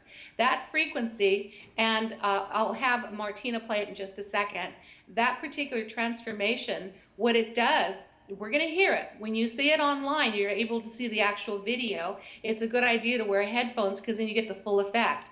But what it does is it transforms miracles. It repairs DNA. I want you to listen to it. I think she's going to play about 2.5 minutes, so you can totally take it in. And it is the best feeling because you really feel like everything's been repaired, everything's been completely aligned. But that particular frequency, if you go on YouTube again, you're going to find a lot of different ones. Some of them are up to an hour long. So if Martina, if you would please play that particular frequency, and I will go ahead and shut up and close my eyes and take it in with everybody else.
Wow, I really love that one. And funny enough, for the last few years I have been using exactly same tune from YouTube to balance myself and to restore my DNA. How interesting. I'm again I'm not going to say blown away by our synchronicity, but it's exactly the same one I've been using for the last few years. Well, that's why I say we're working together, because we're both on the same page. And I like the way you comment about each thing that we speak of.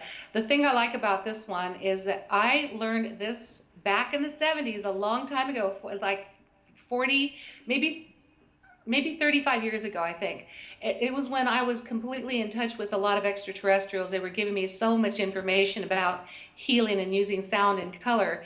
And that's why I came up with my checkup from the neck up. And then I started finding more and more things available online, which is, I like about that, about technology, is the fact that we can learn things so quickly. Because back in the day when I studied, and back in 69 and 70 and 71, I was told by my spirit guides, it's going to take you longer to learn these things, but in about 30 or 40 years, people will be able to learn things very quickly. At the time, I didn't know what the hell they were talking about, because I'm like, okay, maybe there's going to be more books. I don't know. I had no idea about computers at the time.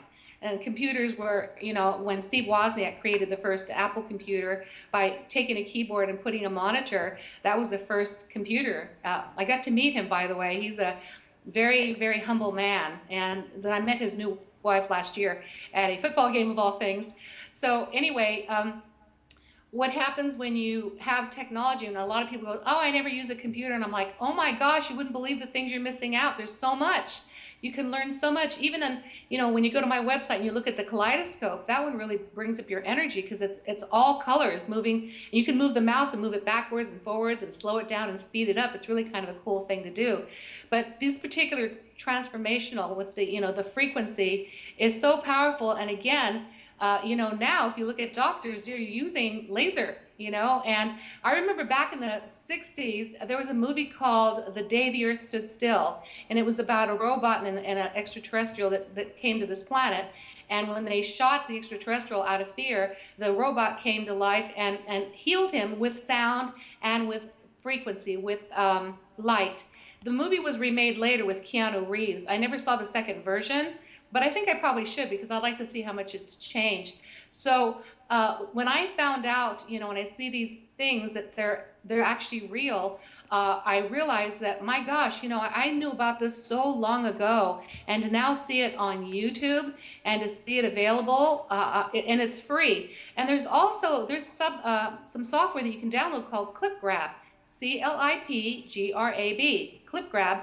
You're actually able to now grab clips on YouTube and download them to your computer, so you have them available to you, and you can watch them anytime you want to. And if you want to take it a step further, because for me, technology is very easy, computer is very easy for me, you can take an HDMI cable cord, connect it to your computer and to the back of your TV set, which has an outlet for it, and you can actually put that video on your TV screen, unless you're capable of burning it on a DVD, which I do that too. But there's another way that's faster. The HDMI cords are only about, maybe in American dollars, maybe $6. So they're not that expensive. And you can, anything that you download, like let's say from YouTube, such as these videos, you could watch them on your own television screen, and it's actually a lot better for you, because you're not getting that extra vibration that comes from computers, which for me, after a while, it drives me crazy to be online that long. But they're at your disposal, and this one is just like a really powerful one. I recommend that to people. So I know that we have, there's one thing I want to read to you, because I think it's extremely important, and I'm going to send you the long version of it later, but it's called Evoking Your Greatness. And I wanted to end with this before we take phone calls. Evoking your greatness, there is one key thing that people don't realize, that I'm going to read this to you because it's just so good and it's very quick. The observations we make with our five senses are so powerful that they convince us that the external reality is the only reality that exists. This false assumption causes us to incessantly push ourselves to do more and have more. Our physical environment becomes filled with more things, but our inner being is left unfulfilled. This inner emptiness drives us to double up our efforts and to try and do more. Although less obvious, our inner world is another true reality which seeks a deeper fulfillment of calmness, ease, and peace. When fulfilled within your being, you tend to want less, need to do less, and ironically attract and have more. Furthermore, you have the presence of mind to richly enjoy all of what you do and have. That's gratitude. So let's downshift from the incessant rushing and take a moment to be still. If you're attracted to living spiritual principles, avoid trying. Trying causes stress, which is counterproductive. Your gentle attention will evoke truths from your heart and become increasingly present in your daily awareness. So the key here is when we start becoming calm, we're automatically a magnet which attracts the very things that we want.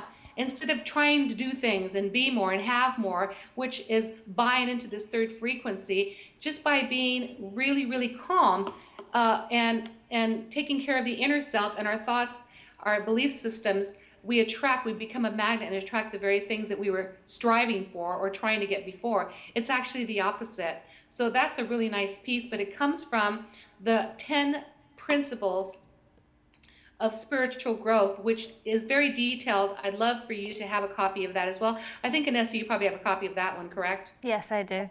Yeah, you do.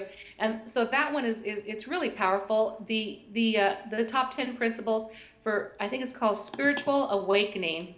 The top 10 spiritual principles for evoking your greatness, and that goes into details. So the key here is to go within and to be calm. And guess what? That keeps you in the present tense. So we probably have to go to break, yeah? That's right, Monica, and it's time for another commercial break. Please stay with us. We'll be right back.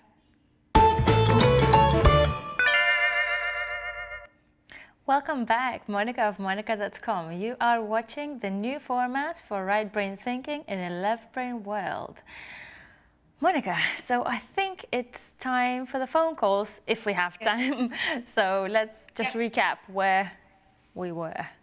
Yes, I'm actually finished with these lessons. I'm going to, you'll find out at the end what topics I'll cover next week. I do want to invite phone calls. And as we wait for them to come through, I wanted to share something that I felt was really, really moving to me. And this is something that was a speech back in 1994. And just let me know when we have a call in, okay? But I'm going to read this piece to you because I think it's really powerful. It is, our deepest fear is that we are not, that we are inadequate. Our deepest fear is that we are powerful beyond measure.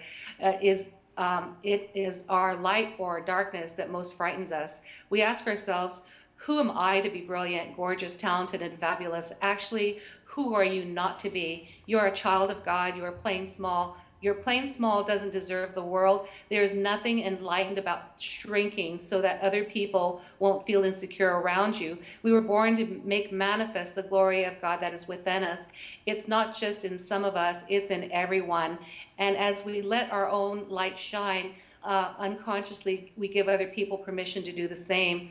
As we are liberated from our own fears, our presence automatically liberates others. This is what Nelson Mandela said in his inauguration speech in 1994. And since he's just passed on, that particular piece really moved me because I felt that it was like right to the point, that we can be our own worst enemy. And we do that out of, we're thinking that we're being humble. And most people, they'd rather go into self-deprecation and make fun of themselves, which is not funny because the brain is a biocomputer and it takes everything literally. It doesn't have a sense of humor either. So when people go, oh my God, I almost died, I always say, my mother taught me from the time I was young to say the word cancel, so that the brain doesn't record it. I mean, my mother only had an 8th grade education. She came from Mexico. That's the wisest woman I've ever met in my life. I mean, she taught me things. I don't know where she got it, but our intuitive ability comes from her side of the family. And when she, we used to go to the store to shop for clothes, and I didn't have the money for it. Even though I was working by the time I was 16, I couldn't maybe afford that outfit. But she goes, no, don't tell yourself that you can't afford something. She said, always put a handle at the end of a negative sentence, such as, I can't afford it today, but when I come back, I'll have the money for it, and it will be on sale, and then I'll buy it. And she says, and then make it disappear. And so in my mind, I said, okay. And I came back the next week and it would be on sale every single time, and I had the money to buy it. So this woman, very wise woman, stands only 5 feet tall, has a very thick Spanish accent. She's so funny. My mom says things like, instead of saying, I guess in America, do you have the same thing there? When you make a U-turn, when you at a stop sign, you make a U-turn. Yeah. Do you have that expression? Give me an example. like when you're going to the end of a street and you have to go the opposite direction. You have to turn around and go backwards. It's called making a U-turn. Yes, yes. Okay. My mother's Spanish accent is so heavy. She says, "Make a Jewy right here," and I'm like, "What?" She goes, "A Jew-turn, a Jew-turn." She's hilarious. I'd love to meet her. She's a riot. Oh my gosh, I wish someday she would come here. We live about an hour. She lives in Silicon Valley, you know, San Jose, Silicon Valley. And so, anyway, she cracks me up because pull a Jewy. Sorry, Monica, to interrupt. Let me just give out the phone numbers again to the viewers, and then we can chat a bit more while we're waiting. So if you are calling from UK, the number is 020-3714-2700.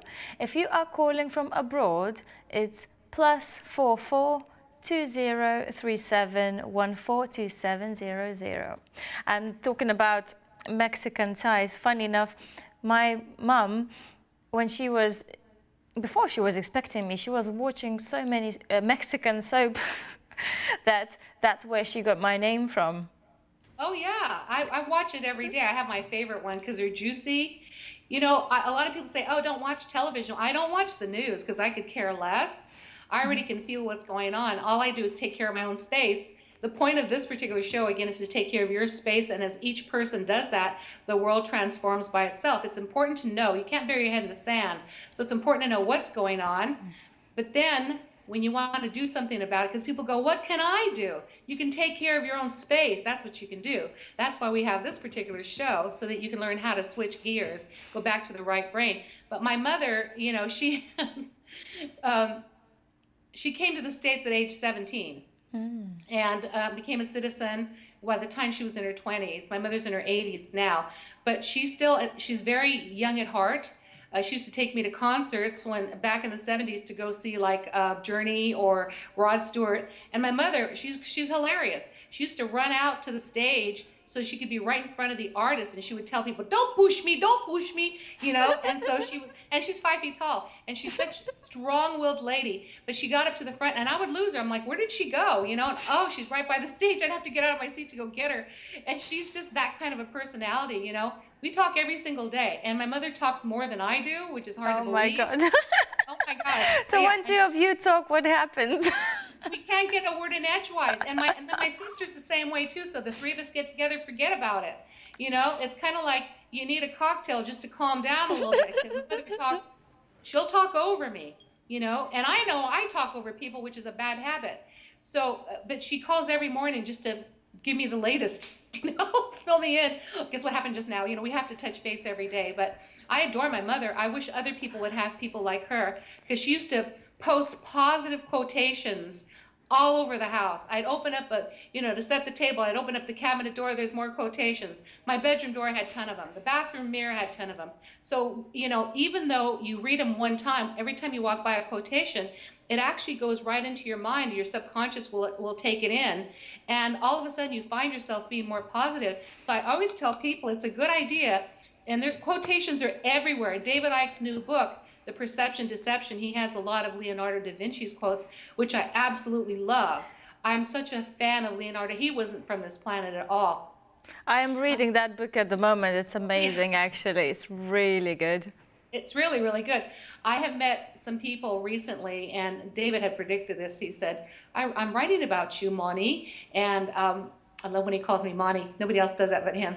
And so he said, "I wrote about you." I go, "You did?" And he said, "Yeah." And he didn't say anything. He said, I can tell you one thing. He says, "You're going to meet a lot of people from different parts of the world because of this." And he's absolutely right. And this book was just released recently, but I'm getting phone calls from people all over the world that are saying, "Yeah, he mentioned you in this book." And I said, I know. I said, I'm so humbled by that, because, you know, when you have a purpose in life, when you know that you have to do something to help humanity, you are so committed. This is not a job for me. This is not a career for me. This is my purpose. And I'm so dedicated. And I realize that the best way to get through more people is to use media, you know, television, radio, because I do my one-on-one sessions. And I've talked to David about this before, because he impacts millions of lives. Millions. And I said, yeah, I impact one life at a time. He said, but when you talk to one person and help them, they turn around then it ripples to their family. You're actually helping maybe 5 or 10 people through that one person. And so I told him, I'm not getting any younger, so, but I've been fortunate enough and blessed enough to have been on television and radio now for probably about close to 30 years or longer, since 1977. And I felt very blessed when I got this particular show from David, because it helps me again go right back to this one point that's missing on this particular network. Everyone talks about the things that are happening, and so that people are aware. But I don't know of anybody else that's teaching you exactly how to take care of your own space, which is my pleasure to do that, because I've been a teacher for many years. And before I used to teach maybe a group of 100 people or 200 people or 300 people. Now with this broadcast, I can reach thousands of people, if not, who knows, eventually it's going to become millions. But I can tell you that feels good, because again, with the tools that I have, as simple and as silly as they are, they work. All of them, they all work. And a proof of that, Monica, sorry to interrupt, actually we have a first caller. And this is Harrison. His date of birth is 10th of June, 1987. And he is wondering what the future holds for him in the next year. Okay, so he wants basically a general reading? Yes, about the next year. What is it? Okay. Hi, Harrison. Hello, Anessa. Hi, Harrison. Hello, Monica. How are you? Hi. I'm very well, thank you. Yourself? Okay. I'm fantastic. I get kind of like high, and I've got all this energy from teaching, and so by the time I get off of this broadcast, I'm like kind of wired. I have to go do something, just to kind of decompress. So when a person gives me their birthday and they just want to know the outlook for the next year, for you it's really, really good, because it's pointing, our cycles run 9 years, and you're right in the middle. You're in the 5th year of a 9-year cycle, which really hits on your birthday, which is June the 10th. And what I have to say about that is that it represents changes. So anything that you started in the first 4 years, let's say you didn't get off to a great start and you've been needing to make some changes, guess what? They happen this year. So when I talk about change, it affects either moving your job, changing your job, or actually moving from one house to another house. It's either one or both. And I found that when this occurs, for you, in terms of making a prediction, the time frame looks to me like it's in the month of May, because I'm looking at April and May for you, and that's when it starts to open these doors. Also, the other opportunity for you opens again in September, when you're in the 5th month of the year. That's the opportunity again. So you actually have opportunities coming twice, and this is good news, because a person feels almost a sense of freedom. They feel like, for you, that, okay, I feel like I'm back in my element, back in my power. I think in the past you've been a little too cerebral. That means analyzing and not getting in touch with your emotions. But now I think you're finding that it's very essential to do that. And when you have that kind of experience, which you had 2 years ago, that was not pleasant. It was uncomfortable. But now you're going to feel like you're back in the driver's seat again. And it started actually as of last September, October. And then I'm feeling, because you have such leadership qualities, and through your own intelligence, you can learn things very, very quickly, which I really love, the fact that you're versatile. And what I'm seeing here is, because you have this, this intellect that's very strong, you can actually, if you really want to, I would suggest maybe even starting your own business, because you have those leadership qualities. How does that feel to you when I say that? It's very in tune, actually. I moved out of my last property at the end of December, and I'm currently in between homes at the moment, looking around. Yeah, well, that fits, because you're going to find, a house. I think you just have to be a little bit careful, because one of the things I'm sensing about this is that you might find places that have some damage, either some mold or some kind of, where they've had problems with water, leakages and that kind of thing. So you want to really ask a lot of questions about the condition of the house, and look especially for mold. You want to stay away from that, okay? And take your time. When we get into numerology, I get into the meanings of each of each address and what that number means, you know, because I really even pick and choose my own home. My phone number is everything based on the numbers. So when you move in, what is your greatest goal right now once you start working? Freedom. Freedom within work, to work for myself eventually. Yeah, exactly. That's where you're headed, you know, that's where you're headed. But you don't want to buy a house or even move into a house that totals to a number 1. When you look at an address like 603, you just actually add the 2 and you get a 9. Well, if you get a house that totals to a 1, it allows you to be able to express yourself and be free, but it's also a very lonely place because it's about just yourself. So sometimes it's better to move into a number 2, a house that totals to a 2, or an 11-2 because it's a 1 of inspiration and balance. The 3 happens to be a house that is very joyful and very intuitive, but the negative side of that is arguments because, again, it's a number of communication. And then the 4 is one that's very structured and it helps you stay very organized, which is, you know, for you, I think it's very important. And number 5 is, again, versatility. It's a house of parties. And number 6 is a house of love. So if you know, for a relationship, it's really good for relationships. 7 is very spiritual. It's kind of a solitude number. Unless the person's on a real major spiritual path, the 7 is not one that I would recommend at all. And 8 is one of expansion and more money. It's also the power number as well, so that's a good one. 9 is the number of humanitarians. So if you move into a house that's a 9, you're going to feel the sense of wanting to help humanity. So look at the address that you find. You know what? Actually email me the address and I will help you with that. And I'm not going to charge you anything. I just want to help you find the right place. Will you do that? I certainly will. I'll make sure I'll do that. Thank you, Harrison. Thanks for your call. Thank you. Thank you, Harrison, for your call. Thank you. Great. And that's how it works. It's pretty easy, huh? You know, there's some people that come see me for the first time and they're really nervous because what if you tell me something negative?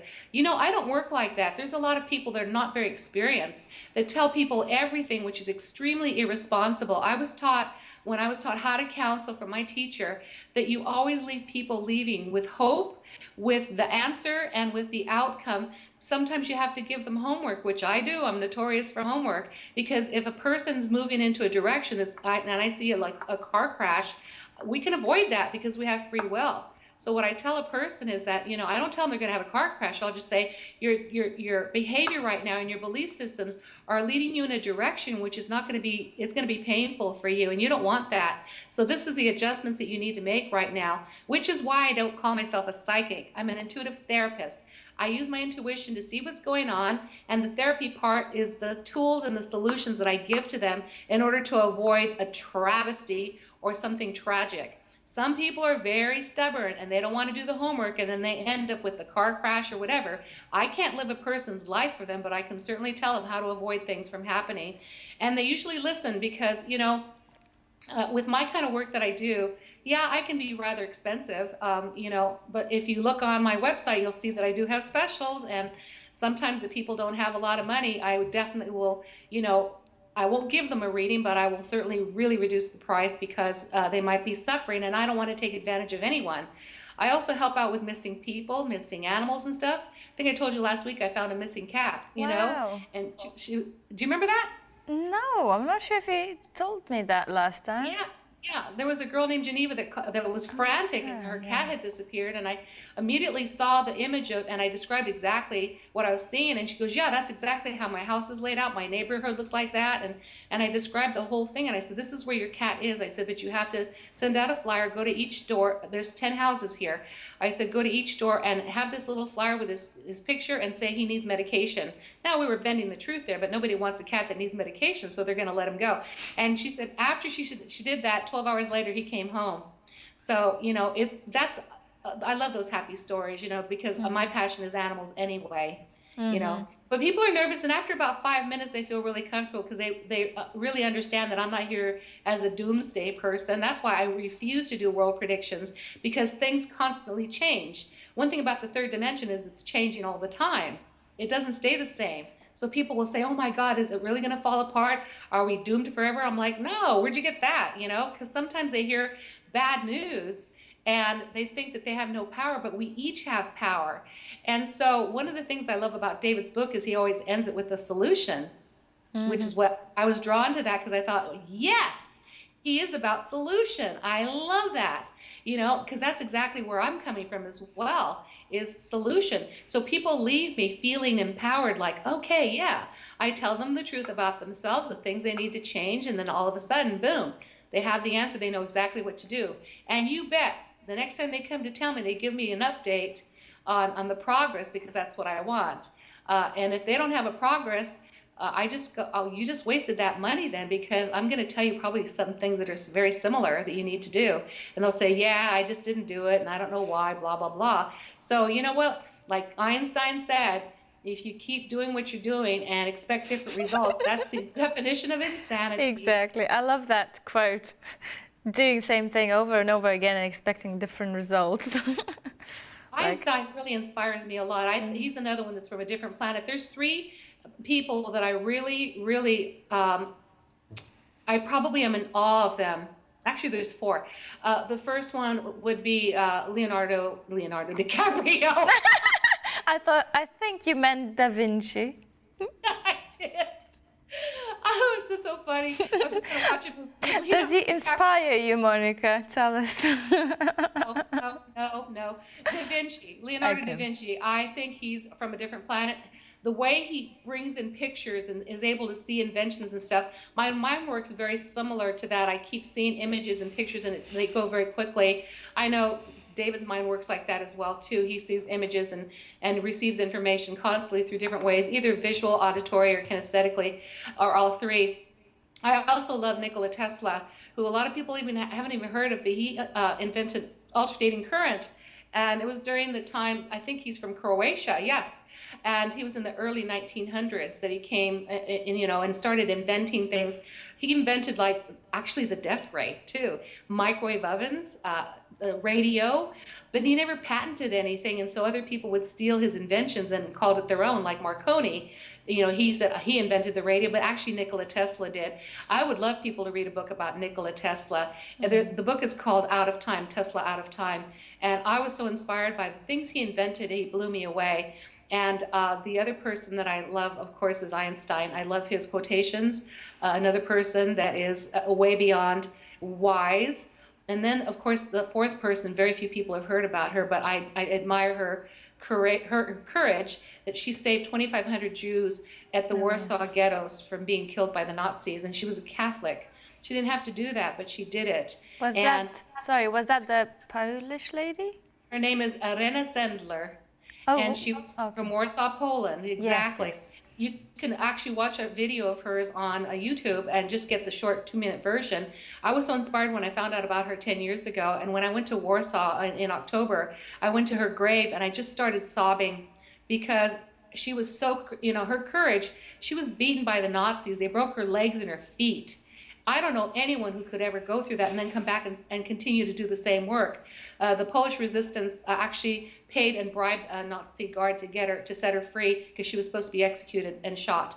And so she lived to be 98 years old. And when I went to her grave, I couldn't stop crying. I took pictures of her grave and me next to it, because I couldn't believe I was there next to the Irena Sendler, who did so much for these babies. She snuck them out in coffins and trash cans, and she would sedate them and had a hard time releasing them from the parents, but she said, the baby will either die with you or I will save its life. And she saved 2,500. Who in the world do you know that does things like that?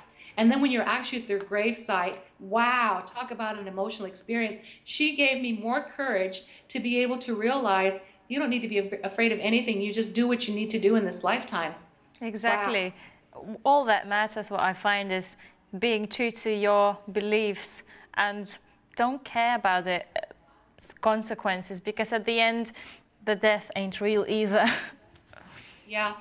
It's and that night when I went to bed that night, I felt this woman hugging me, and it was so vivid and real and so warm. And I just said, Irena, is that you? And I didn't know until I got home, because I always like to get evidence that something really happened, because I don't want people to think I'm delusional. I'm not. A lot of things happen to me. I have a lot of miracles that happen to me constantly. And so I was asleep one night and I woke up to this really cool song, and I backed it up because I had the DVR and I was able to rewind it. And I looked at the group and I went to YouTube to see what kind of music they had. And I opened up the YouTube page, and you know that when you see a video, just to the right of it, there's a bunch of other videos, right? And so as I opened that video of them, that group, next to it was Arena Sendler, and it said, "Good night, Arena Sendler." And that to me was my proof that it was her hugging me goodnight. What are the odds? Because then I brought up that video again, and she wasn't there anymore. And so I said, okay, one more little piece of evidence here. I want to see your name on my TV set before I go to sleep. And sure enough, I watched a show called Project Runway, where they're designers, and one of the contestants was from the Eastern European country. I think it was Belarus, and her name was Arena. And I saw the name on screen, and that was like, okay, I'm not doubting anymore. You were the one that hugged me that night. And it feels so good having that kind of a connection with somebody that I have admired for 10 years. So when you find stories like that, wow, you know, it's, for me, it's all about inspiration. When I'm inspired and something really grasps my attention, I will be like a sponge and I will study it forever, which is why I think I've read, you know, David's books, all of them, because they teach me things. And I'm like a sponge. I want to know more and more and more. And my wise mother once again said to me, the more you know that you don't know. I totally agree with that. Every time you learn something new, you just realize how little that you know. And Monica, any clues, any ideas for us about next week's lesson? Oh, of course.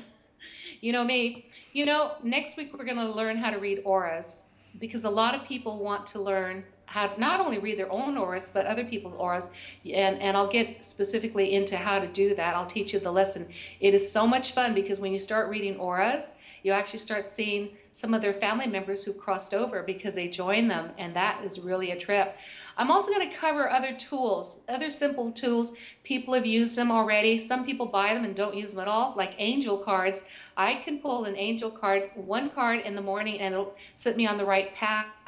The I Ching is also really interesting as well. I really like the I Ching because it really helps forecast. But I also, my favorite is the runes, R-U-N-E-S. They're Norwegian. The Norsemen used to use them. They have those glyphs. And I'm going to show you exactly, you know, I'll have the book cover and I'll show you exactly how to use the runes. But you can ask it a yes or no question. You can ask it to give you a message for the day. And there's different spreads, kind of like tarot cards. I never use tarot cards. I don't really resonate to them at all. Some people like them. I prefer to go simple. And the runes is one of the simplest ways of actually getting messages. It's so much faster. The tarot cards, I think, is a lifelong study, because each card has so much information in it that you actually have to take a long time to study and learn exactly what each one means. So you don't have to open up the booklet and read what it means. Wow, Monica, thank you so much. Today's show was absolutely amazing and I really enjoyed it. Unfortunately, we ran out of time and we'll have to say goodbye. So see you next Saturday, same time, same place. Thank you for your calls, and if you couldn't get through tonight, please do try again next week. Thank you and good night. Thank you. Good night, everyone. Good night.